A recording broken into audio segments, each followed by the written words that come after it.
And on to Yuri's backstory.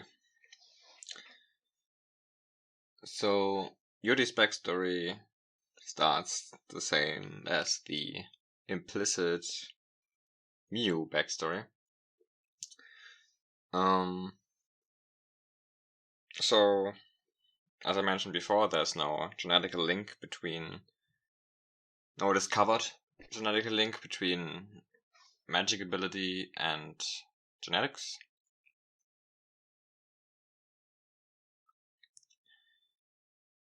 And when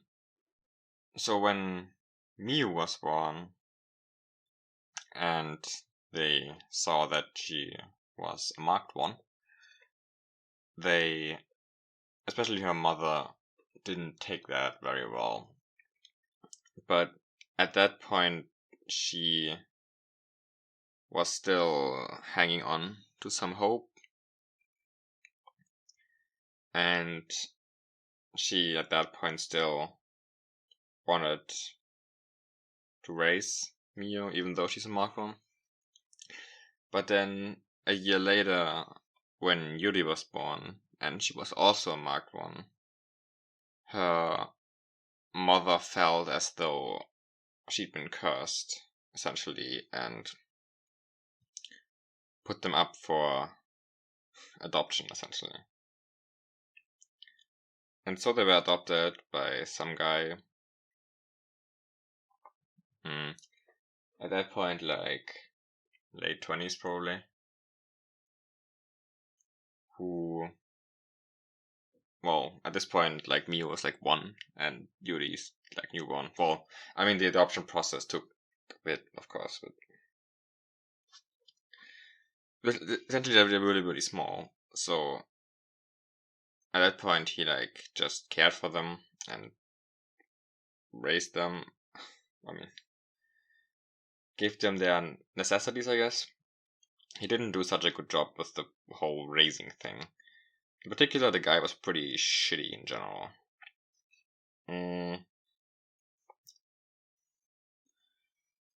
As soon as they like, I mean, this guy's plan was basically to raise them as slaves. But of course, when the children are like too young, they can't do a lot of like housework or whatever yet. So he just was like kind of shitty to them in general, treating them like objects, never giving them anything they want, never giving them affection and stuff. And then at some point when Miu was 7 and Yuri was 6, Yuri, as a 6-year-old does, went on like just had a temper tantrum about how she was being treated. Miu at this point had already like kind of shut down, in a sense, where just like she wouldn't throw tantrums anymore. She would just like hide and try and not be noticed. And Miu, like, Miu and Yuri, I should go a little bit back before this happens. Miu and Yuri like only positive thing in this growing up was each other. And basically, like, the reason that they could keep living under this shitty master who would pretty often like get mad at them and shit, and even get physical, was because they could comfort each other and talk about stuff and shit. And they were also practicing wind magic together a little bit, because they were both wind magic users.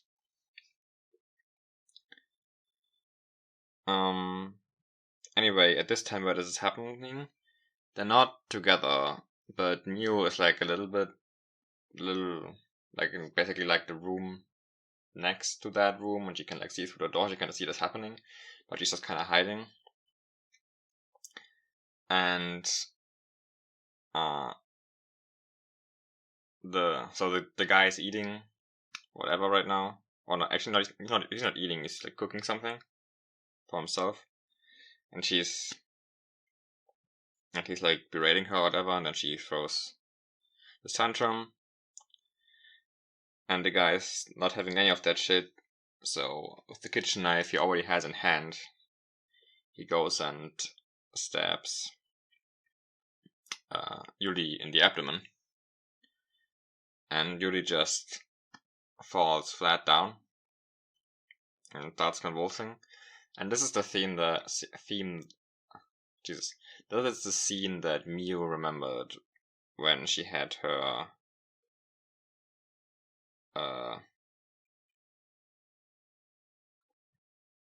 thing happen with Hideki, when he told her that when he told her what his job was, where she went crazy for a bit.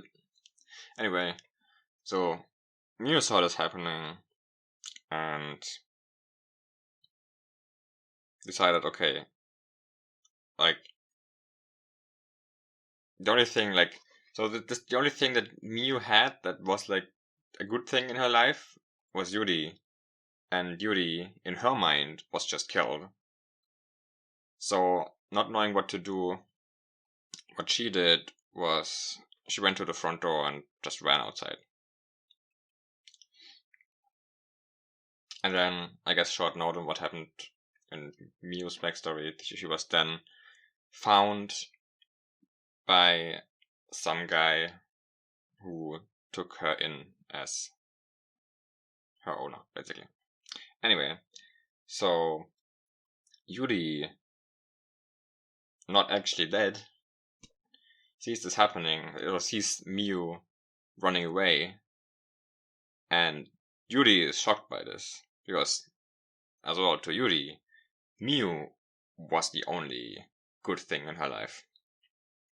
And seeing Miu abandon her like this is like flabbergasting to her.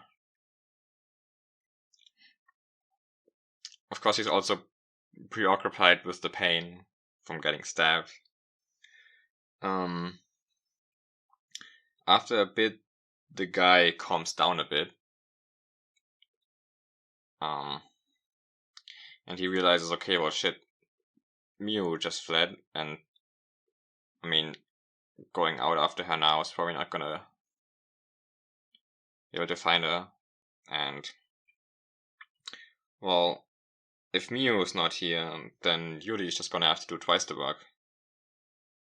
And for her to do that, she has to first not die, so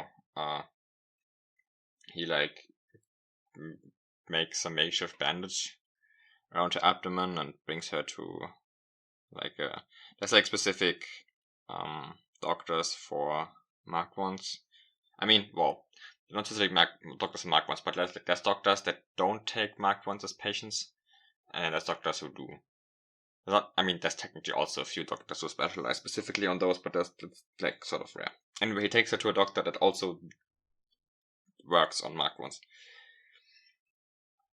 And she is patched up again, and they go home again after a bit of treatment.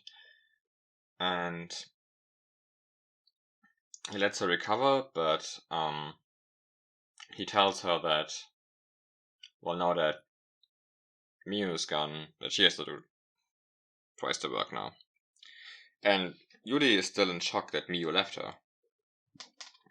And after she recovered, her master got even shittier. And he seems to just not have taken this well either, that his slave to be just ran away from him. And so he takes that anger out on her sister, Yuri. And he's more physical, he's more violent, gets physical more often. gets angry more often. She's now getting to like an age where she can do things, so she has to start doing more things. And all the while she just like she lost this light. She lost again, the only thing that they had in life were each other, and she lost it now. She has to live without this now, and she's really starting to resent her sister for this, for leaving her alone with this guy. And as time goes on, year passes, 2 years passes, 2 years pass. The guy just keeps getting shittier and shittier. And he's not like, it's not like he's a sadist or anything who like wants to torture her, but he's just like, he just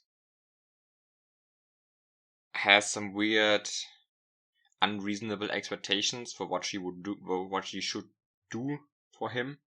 And whenever she doesn't meet those standards perfectly, he gets violent. And then one day, when Yuri is 8, about, she messes up somehow in some relatively minor way again, and the guy just gets completely furious and just starts beating down on her. And I mean, this is a grown guy who is like seriously beating an 8-year-old girl, so Mio is like, not Mio, Yuri, did I say Mio earlier? I meant Yuri is 8. Yuri is in a situation where if this guy doesn't stop beating her, she's actually just gonna die. And as she's like realizing that, oh, this is not good, I mean, the kid doesn't have like a great sense of death, but like there's still like the sort of primal fear that you just have. And she's realizing, oh, I might like die here. And she thinks of Mio again and how she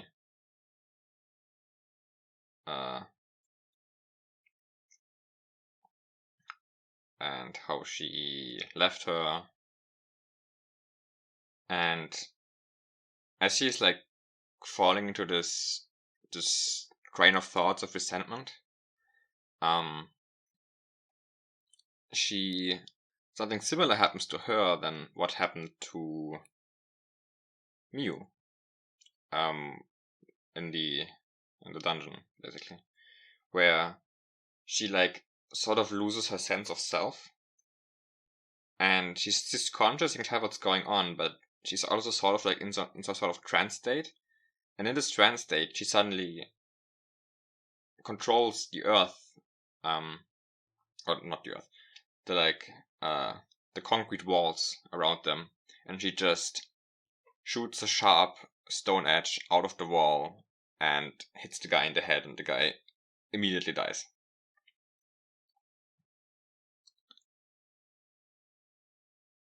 And then after maybe half a minute, this weird trance-like state ends, and Yuri realizes what she just did, and is like super confused.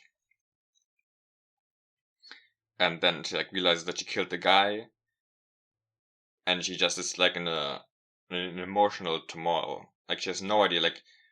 She killed the guy, which is like horrible, but then also the guy was like a piece of fucking shit who just almost killed her, so like he deserved that.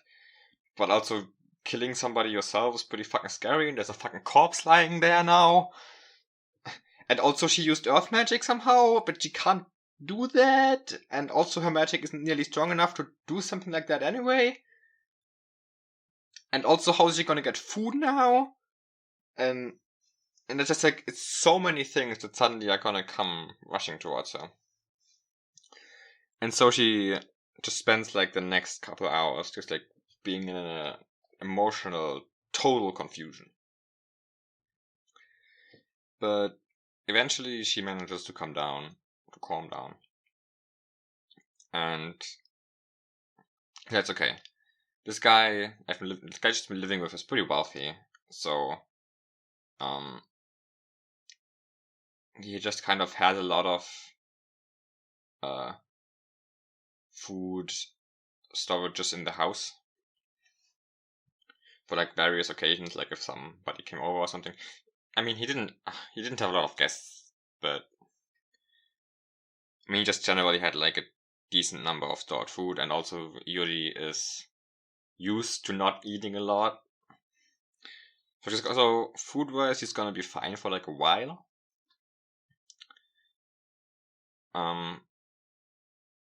She doesn't exactly wanna like live with a corpse, so she goes and hides the corpse somewhere and cleans up the blood and shit.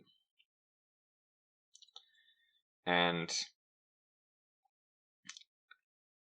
similarly to Miu, she tries to like re-enter the state that she was in. By like trying to re-feel or like remember how it felt when she was like that and stuff.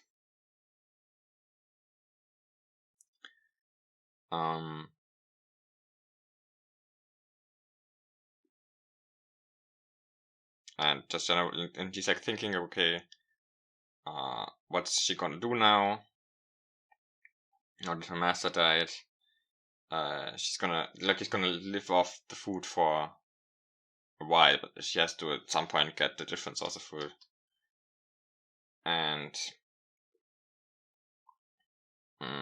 she like tries to like make a plan of like where she would run and stuff, but I mean she doesn't have like a good idea of what the town's like. So she really spends most of her effort trying to recreate this weird state she was in, and especially since it's like a good distraction for her from all the shit that's happening right now. She actually spends like really 12, 13, 14 hours a day between trying to re-enter the state and just generally practicing her wind magic. And after a week or so,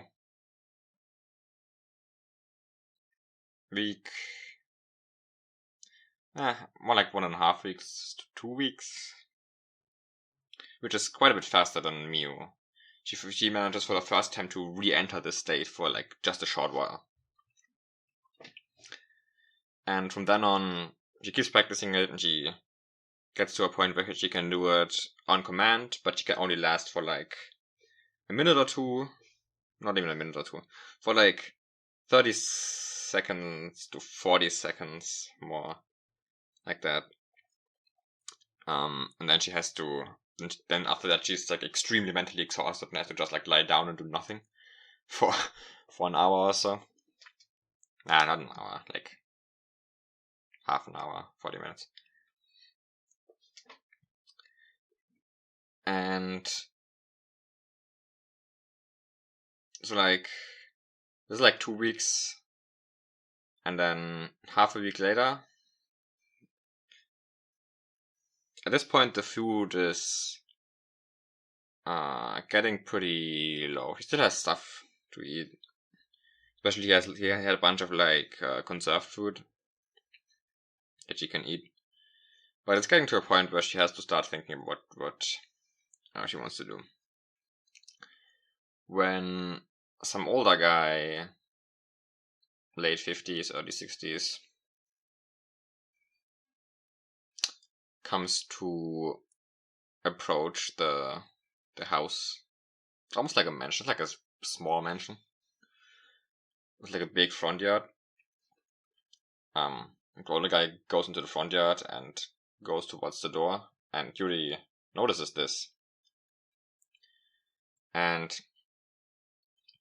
when Yuri is in this state, okay, I should probably talk about this fucking state.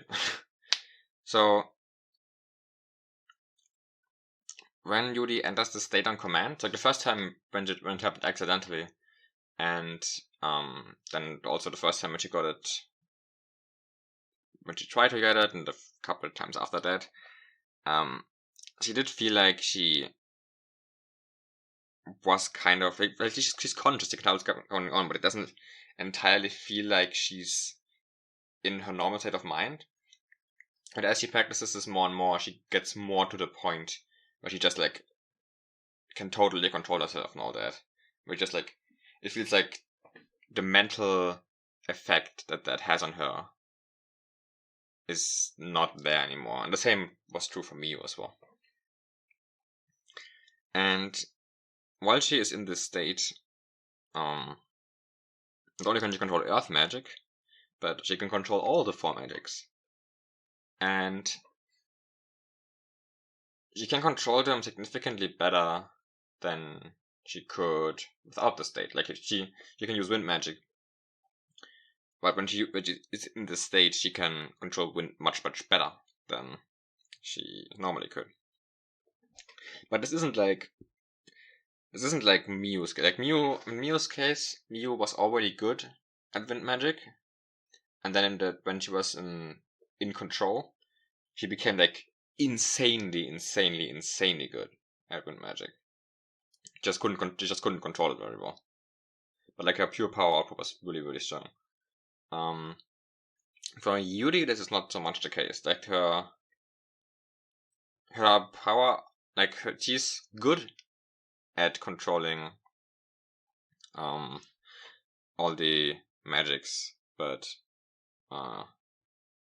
it's not like something we've never seen before. She's clearly a strong magic user, but I mean, let's say that 8-year-old Yuri's water magic is probably like as strong as 12-year-old Luna's water magic.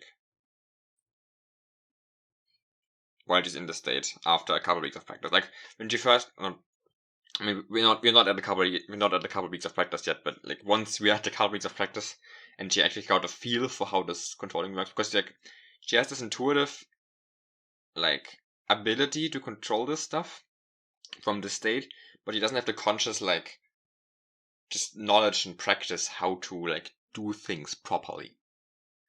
And so after a couple of weeks, when she gets used to like the feeling, at that point she's like maybe as good as like Luna when she was 12, which is actually like 5 years ago, I guess.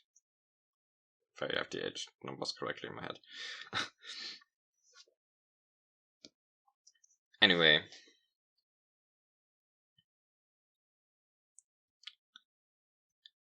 So so this old guy comes and she is very scared of being found out. And she doesn't really know what to do. She doesn't feel like... Okay, first off, she tries to hide. Just like... pretend that nobody's home. And then so the guy comes to ring the doorbell. And then nobody answers. And then the guy takes out a key and starts unlocking the door. And so she's like, oh shit, this is not good. This guy's gonna find the corpse here. And find that she's here and might report her and stuff.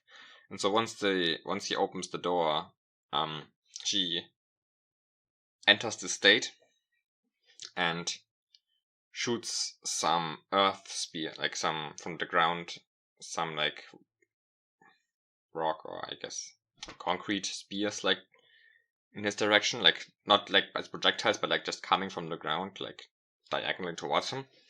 And what she wants to do with that is just like, she's not trying to kill him or anything, but she's like trying to scare him and hurt him a little bit so that he hopefully just runs away.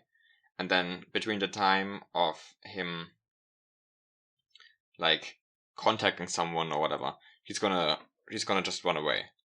That's essentially the idea. But as the Geospheres come out,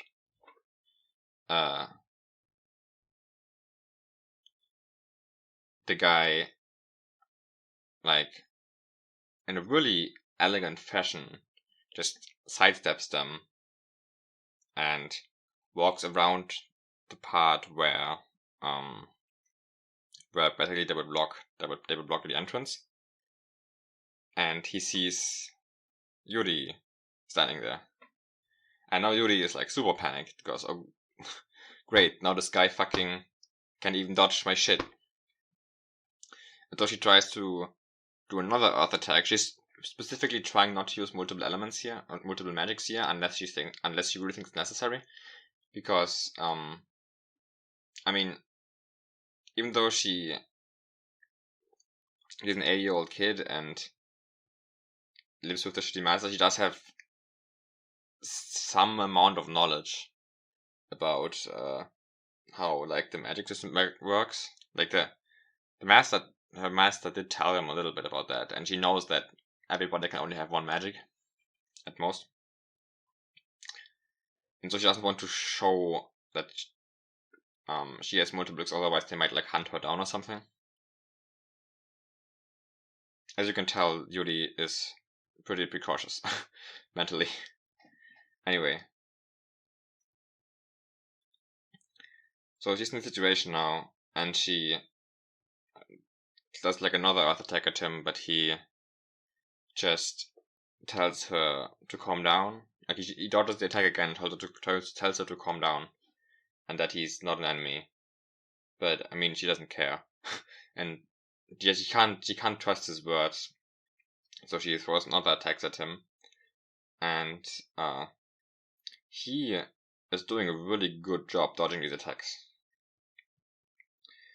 and he just kind of retreats a bit, like back out, and then the 40 seconds are over, and Yuri just slumps over and goes into her, like, brain dead state, basically. And so the guy is curious about what's going on, and just kind of thinks that she overexerted herself, which I mean is true. And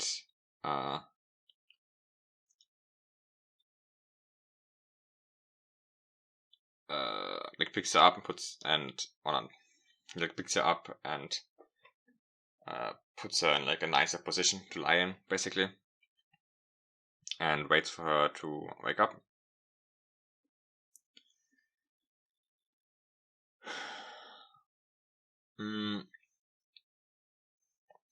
And meanwhile, he tries to speak to her, but she's like totally unresponsive. So he just like goes around the house and looks for the master, and eventually finds the corpse. And then he goes back to her, and eventually she recovers. And he talks to her about how he found the corpse, and she's like immediately on edge already. And he tells her that she doesn't have to worry. And he explains that this guy used to be a student of him, and he has always been like kind of a shithead, basically. And he just came in to check in on him, see if he's changed his ways at all, and he can imagine, like, based on the situation that he found, he can imagine that probably he wasn't a very good master, and he probably did something to deserve what he did. To deserve what he got, I guess. And so Yuri starts explaining what's been going on. And he believes her, and he tells her that he is a martial art instructor, and if she wants, then she can live with him. And I mean, she has nothing else to do, so she decides to do that. And then 80-year-old Yuri goes to live with Mr. Martial art instructor.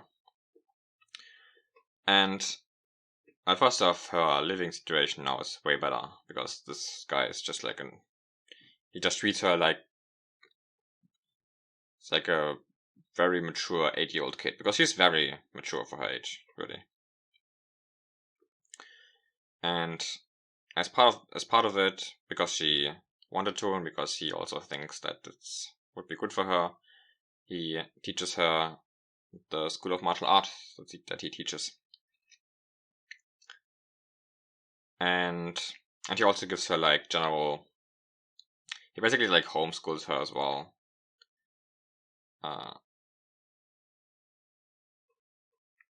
And Yuri's learning speed is ridiculous. Like, this is true for like the other subjects as well. As like he teaches her like general school subjects, as well as like just like what's going on in the world, like stuff that she can't experience because she is a Mark 1 and she can't easily go outside. He lets her go outside when she asks, but you can't experience the same things as a Mark 1 as a non-Mark 1 because of the discrimination as like a normal person. And so he does all that, and her learning speed in general is like crazy high. Like, she's really, really intelligent, so she picks up like the school education basically very quickly and has like no issues with anything. But also her martial arts improvement speed is off the charts. Like, obviously she's an 8-year-old girl, so she doesn't have like a lot of just like strength, like muscle strength. She just doesn't have. But as far as like her technique goes, and how she like performs the stuff, she's learning extremely fast. It's crazy. All the while, Yuri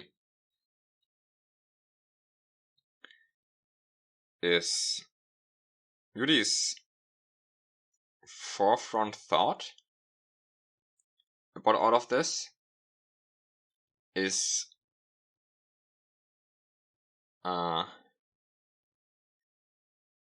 essentially, well, so she's living a pretty good life right now, but despite that, she's still really mad at her sister, and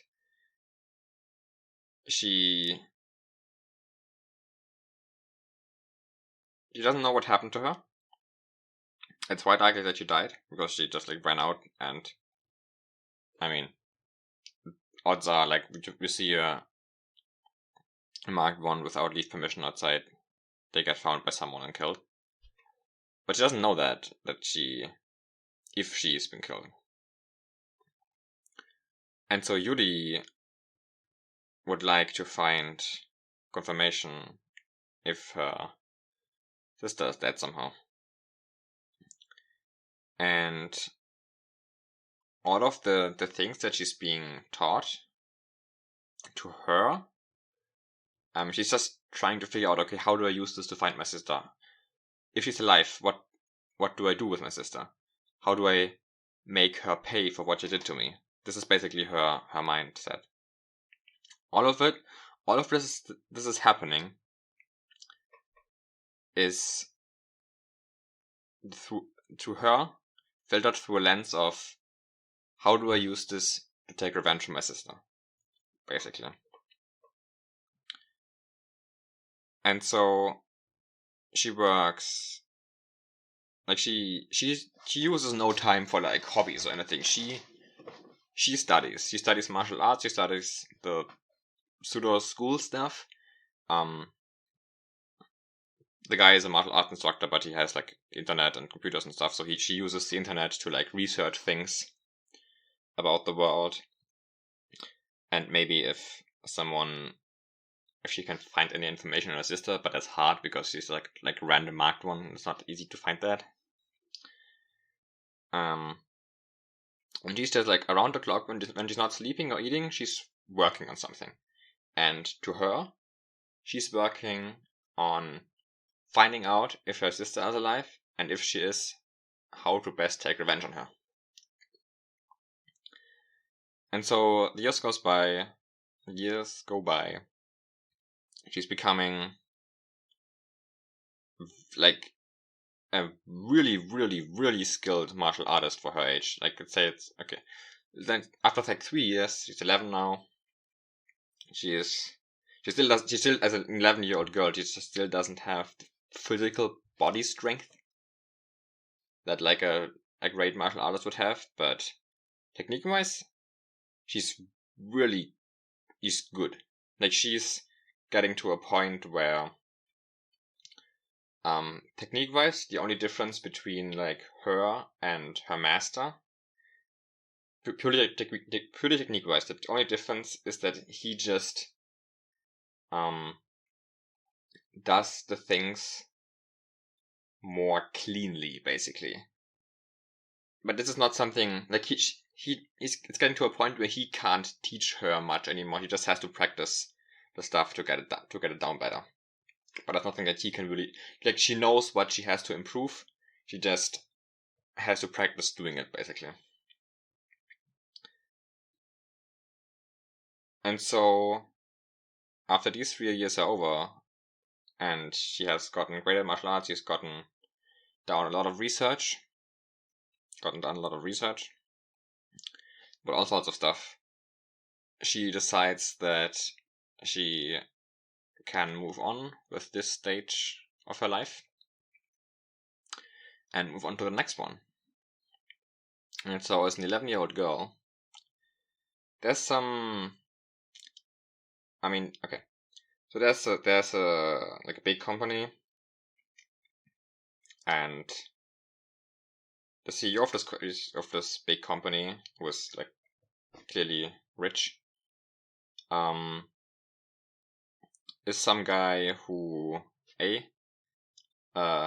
has good relationships with, like, who looks kindly upon magic users and employs a lot of magic users, also as bodyguards. This is not the same guy who has Luna as a bodyguard. This is a different town.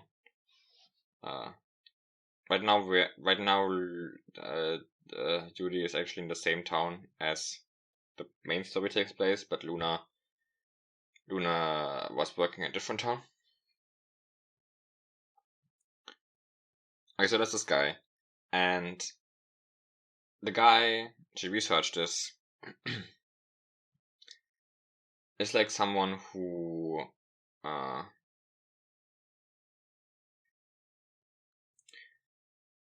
does a lot of like work traveling basically across the country. But what she found out is that at least every third week on Saturday evening, at the very least, at least always then, and if he can make it more often, he has dinner with his family in this town without fail. And so what she does is she found out where he lives, and she so at this point, it's been 3 years, she's totally mastered this whole mental state thing where she can control all the magic, and she's just like at least reached a point where she is just constantly in this state. She's never like, this is no longer a thing that she activates and she can do it for a while. She's just like entirely in this state now. She managed to do that after like a bit under a year to get to that point.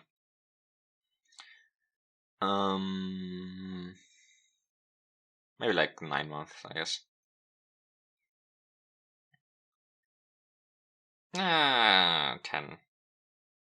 10 or 11. Anyway, not that important.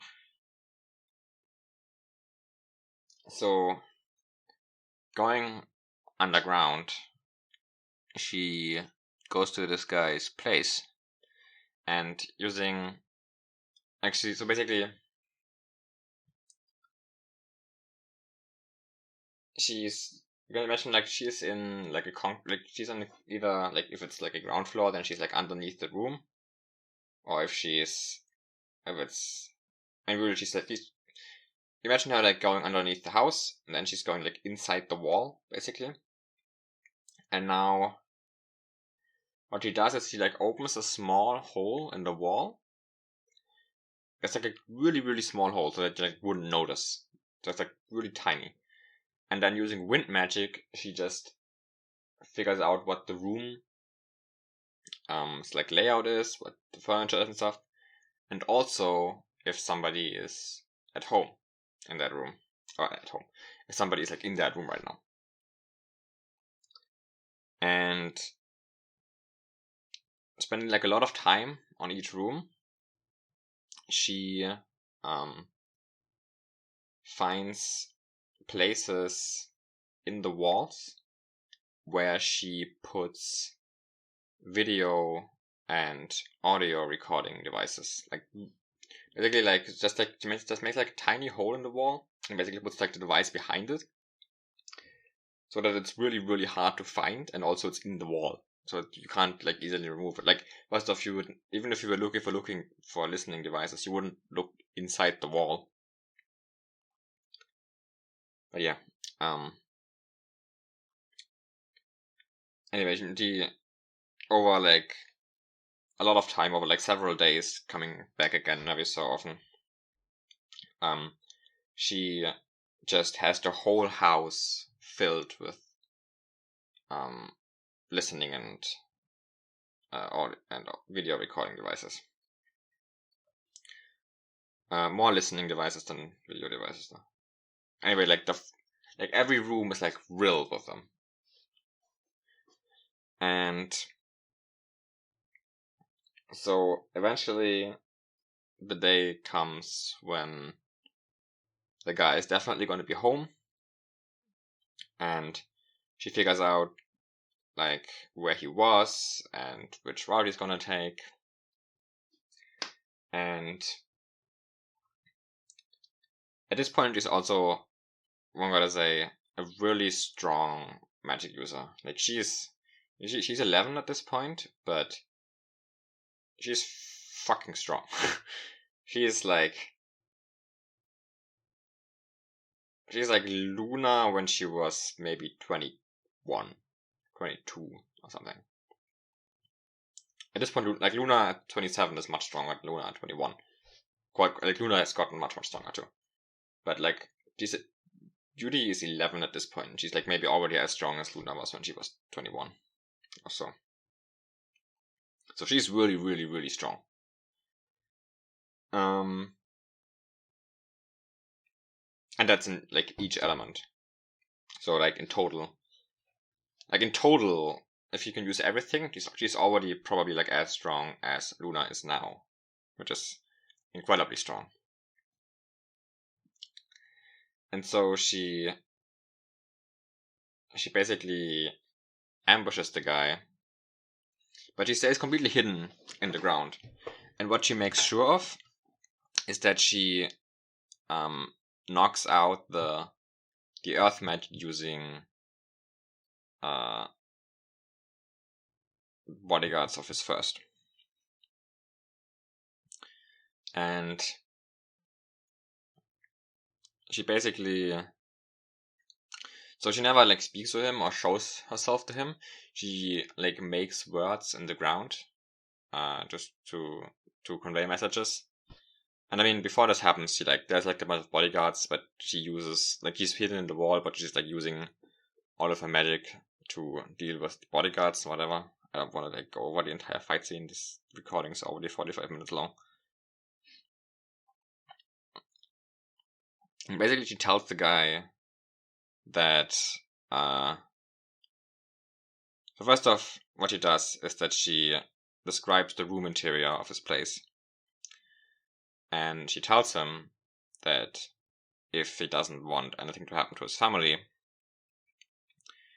he just has to comply with her basic requests.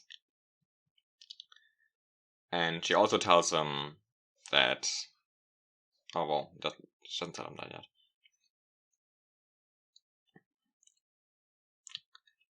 And she offers to him that if he doesn't believe that she will follow through with that, she can kill one of his, and when she's writing this, she's pretending that she's multiple people, because that would explain why there were multiple magics used. So she explains that if he doesn't believe that she would kill his family members, he can kill one of the magic users, the bodyguards right now, who are all knocked out. He obviously doesn't take her up on that. And she tells him that she'll send the details of the requests to him later. And while she was like going through the rooms like all the time, several days, like one day there was nobody at home, and she took the opportunity to look through his personal computer a little bit, and through that in particular she found his email address. And so Luna leaves, and eventually the guy goes home, and obviously she tells him the usual stuff that he can't contact police and whatever, and he can't tell anyone about this, yada yada.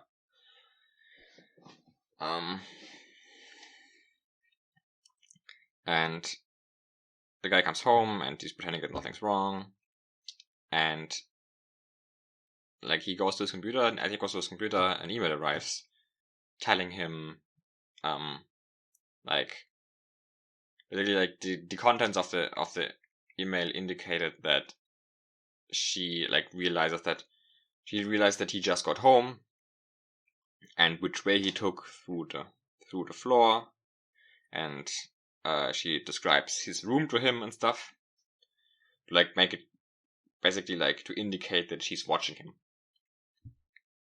And she even quotes some words of a discussion between his wife and him.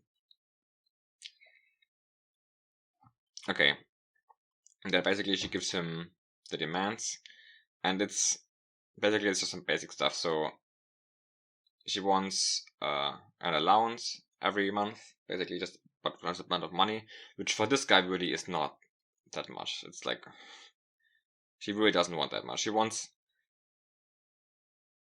what's I guess the equivalent of like $20,000 a year, a month, not a year, a month. Which for this guy really it's nothing. It's nothing at all. Like that guy has fucking money without end. And she's also asking him to basically build she found out that he owns some land in some not in the city, it's like a bit off the way. He has some land that he owns where there's nothing there, and she basically wants him to build. It's sort of like a hill thing, and she wants him to build a living space, basically inside the hill, so it's underground and hidden in a sense.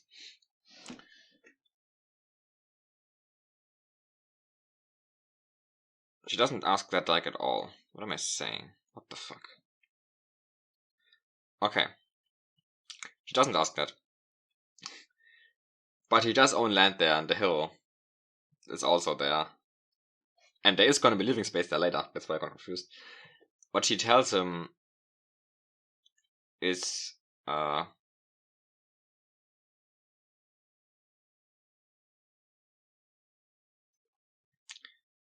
I mean, it's not wrong, but he doesn't tell him to build that. He's gonna build it herself. What she asks him, is to like provide electricity and stuff, essentially. And what she also asks is essentially that she's gonna have more specific requests occasionally, and when she has those requests, he'll have to fulfill those. And without going into all the details, essentially this is how she now has control over one of like the very influential people here. And she doesn't abuse this control. Like she makes sure that what she does has very little actual impact on his life. She doesn't take too much money. She doesn't make him do stuff that would make him like look suspicious or anything. He's making real sure that this guy is not gonna have any second doubts and turning him out on her. But she does keep reminding him, if you start being a shithead and trying to find me or whatever, she will know, and she will kill his family. Okay. Using earth magic and electricity and a bunch of tools, and a bunch of furniture and shit that the guy provides, she basically makes herself like a living space there. And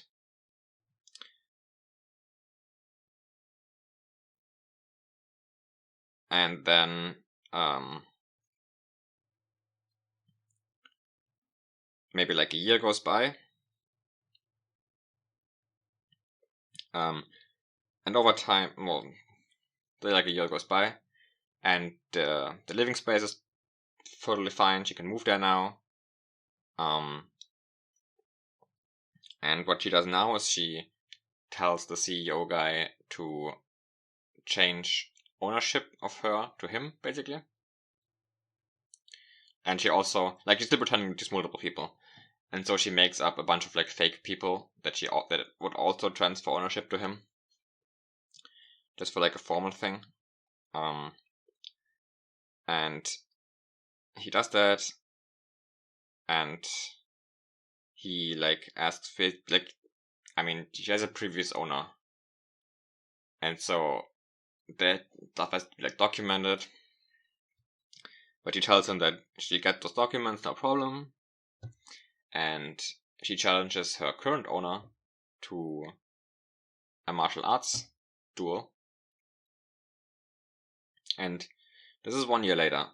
And we're at a point where actually, even though she's physically much weaker as a 12-year-old girl, she's actually become a better martial artist than her master. And so she challenges him to like a sparring match essentially.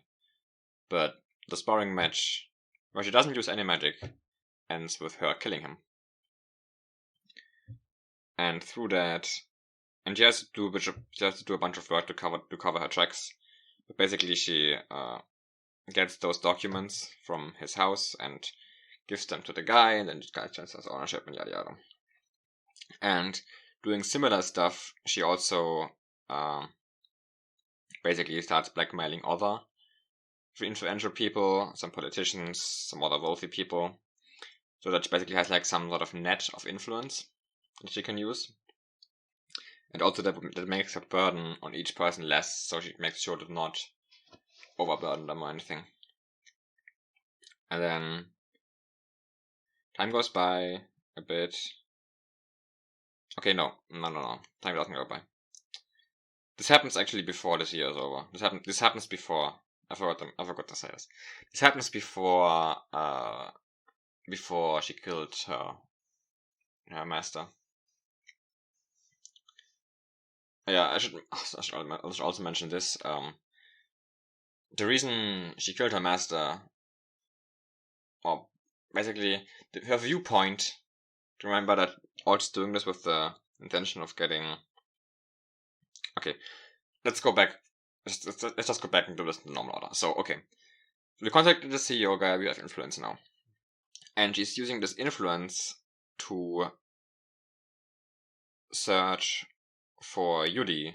No, not for Yuri. search for Miu through this guy. And after some work from both him, I mean, not really from him, like he told all the guys, told all the people to do it.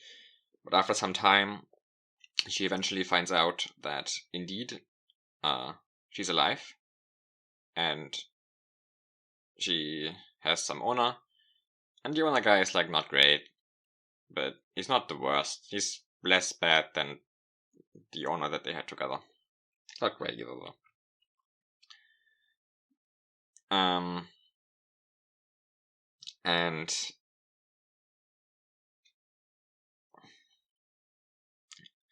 And then, okay, so she found her, and this is great for her because now indeed she can take her revenge. So let's go first to the part with the master. So everything that she like experiences to her is seen through this lens of revenge, and especially now that she knows that Miu is alive, she knows that she can actually have her revenge. And to her, her master is just no longer useful. So she has absolutely no qualms with killing her, because her master has taught her everything that he can. So what point is there in his existence? Killing him or leaving him alive makes no difference to her. Okay, so she has this net of influence now, and she uses this net of influence to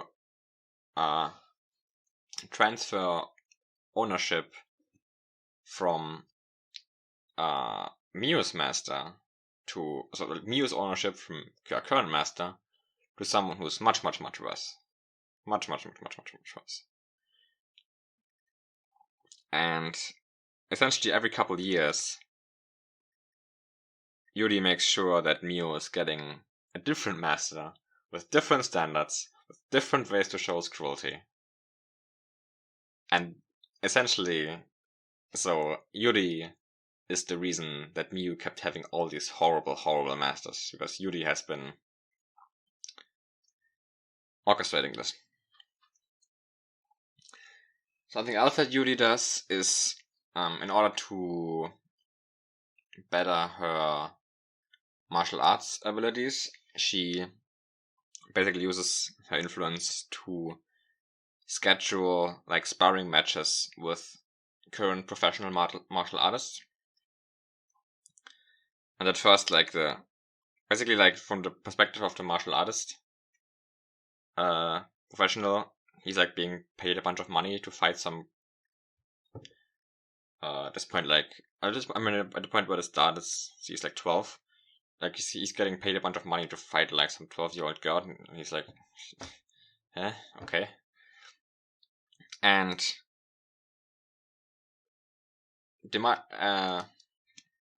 martial artists do warm up to fighting her because, again, she's still 12, so she still doesn't have the muscle strength, but they can tell she's good. He's not as good as them, because like the other guy was a martial art instructor, but he was not actively like a fighter. So he wasn't like as strong as actual current professional martial artists. And so they are stronger than her. Like both obviously physically, but also like in total. But I can tell that she's good. And she's actually good enough to where they have to put in pretty serious effort to beat her. Like they do consistently beat her, but they have to try.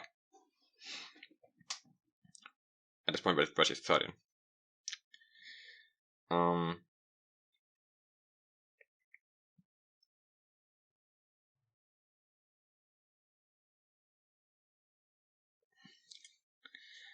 Let me just think about something really quick.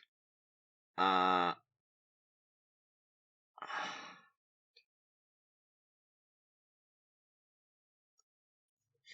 okay.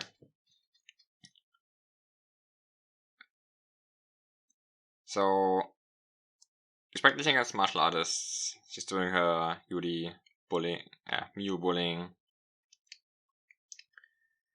She's doing this whole thing.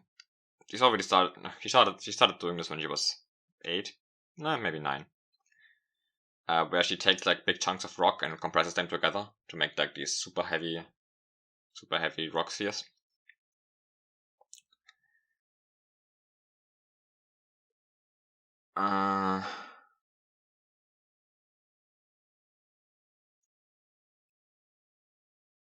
Okay. And so someday when she's 14, she's walking through town. It's like early 14 right now, I guess. She's walking through town, and I mean, she has her leave permits from like obviously her master is the CEO guy, and like part of the deal is that she has like an unlimited amount of leave permits. But still, just to be sure, she makes sure to stay like, and especially right now for what she's doing, she like doesn't want to be noticed. Like it's not a big deal if she gets noticed, but like he just to make sure, he's making sure that nobody's around her and shit. When suddenly she notices that there's some woman who saw her and actually got quite close to her without her noticing. And this is like crazy. It's like, whoa. Not only like was I being noticed? I mean, the woman isn't like paying like super special attention to her, but like based on like the direction she's looking and how far they are apart, like the woman clearly must have seen her. But also, she didn't even notice the woman, and this is like crazy. And so, even though there's like little risk in reality, like, she's kind of scared of this woman, and so she decides, okay, I think she thinks she's at more risk of this woman somehow than she has trouble cleaning up a corpse. So what she just does is she sends out an earth attack towards this woman, which by now she's 14. Remember that when she was 11, she was already like as good, like at her water magic at 11 was as good as Luna's water magic at 21. So now that she's 14, like her water magic is like as good as Luna's water magic was when she was, I mean, 26, 27, as she is now. Like, it's in a similar range. So she sends out an earth attack, which is at this point really, really strong. But the woman who like wasn't even like who just seemingly was just going her way and should have been surprised by this, easily dodges it, and is like is immediately takes like a combat stance. And this woman, I should describe her: long black hair, black dress to her knees, white gloves, dark gray eyes. It's Lilia. And Yuri is very impressed by what this woman did. And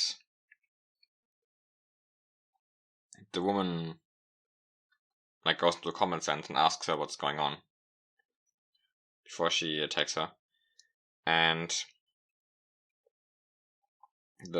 Yuri manages to feign flusteredness. And Yuri basically pretends that she doesn't, in fact, have a leave permit, even though she does. And that she got scared that she would be reported, basically. And Yuri, or Lilia,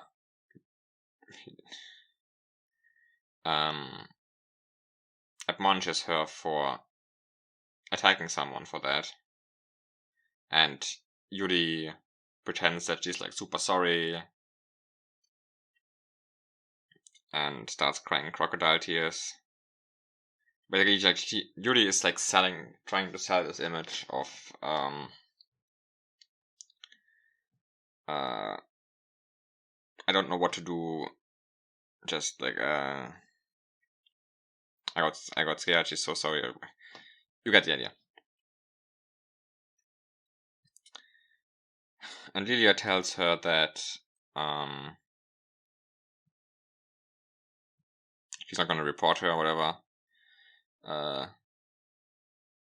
But she has no way to like help her, basically.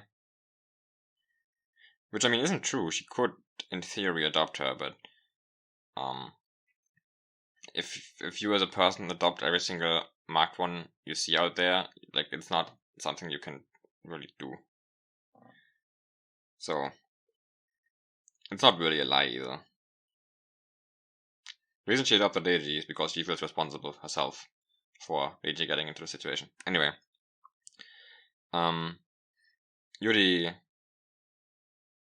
tells her that she's interested in Lilia's display of martial arts and challenges her to a sparring match. And Lilia accepts, and they spar, and Lilia completely whoops her ass. Like, we're at the point now where this is like 1 year later, and Yuri is starting to almost go even with these martial arts professionals. She still always loses because she still has the physical strength issue, but technique-wise she's amazing. But against Lilia she holds no candle, like not even close. She got completely wrecked. And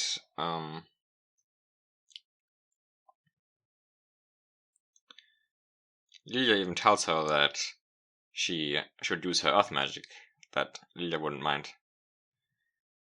But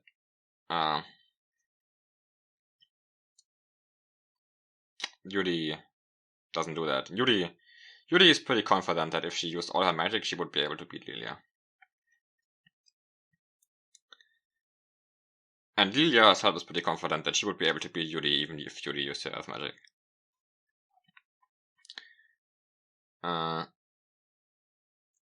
Anyway, Yuri is quite fascinated with Lilia.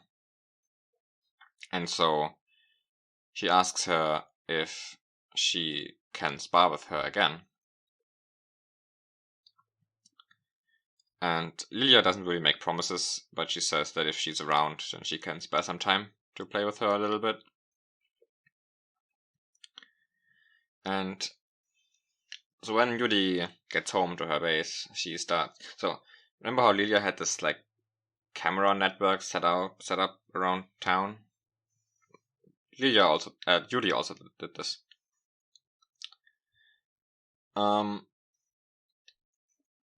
And Yuri starts like looking into Lilia basically, and she notices his situation where she's living with Reiji and teaching him and stuff. And over the next half year or so, they practice together every so often, and Lilia and Yuri learns a lot from her. They don't use the same style, but she can still use a lot of stuff from what Lilia's teaching her, basically. And at this point, Lilia has like Yuri has like a whole like network set up of like people.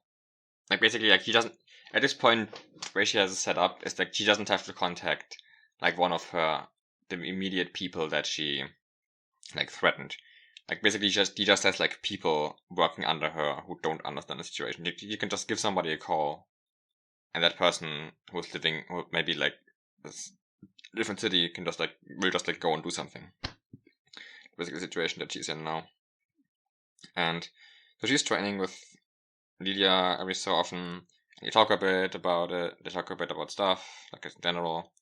Yuri is always lying about like what's going on in her life, and Lydia talks about like Reggie and stuff. And at one point, Lydia mentions that Reggie is a better student than Yuri, because Yuri he's putting very serious effort into learning, but Lydia can feel that Yuri is learning this for like some ulterior motive, and she doesn't like that mindset, basically. Okay, so half a year or so passes with this, and then the event with where Lydia gets killed happens, and Yuri was watching this whole thing go down, and Yuri did indeed have the means to stop this. Like she knew about the guy who was trying to assassinate Lydia, and she had like the things in play. I mean, sure, in play, set up to stop this whole thing from happening. But she was just interested in how Lydia would deal with it, and if Lydia couldn't deal with it, well, then I guess that's just how much she was worth. And Lydia couldn't deal with it. But Yuri, in her admiration for Lydia for being so much better than her at this martial arts thing, also grew just a tiny bit of resentment for Deji. Jealousy, maybe. And so the next part of the whole plan, where he takes revenge on her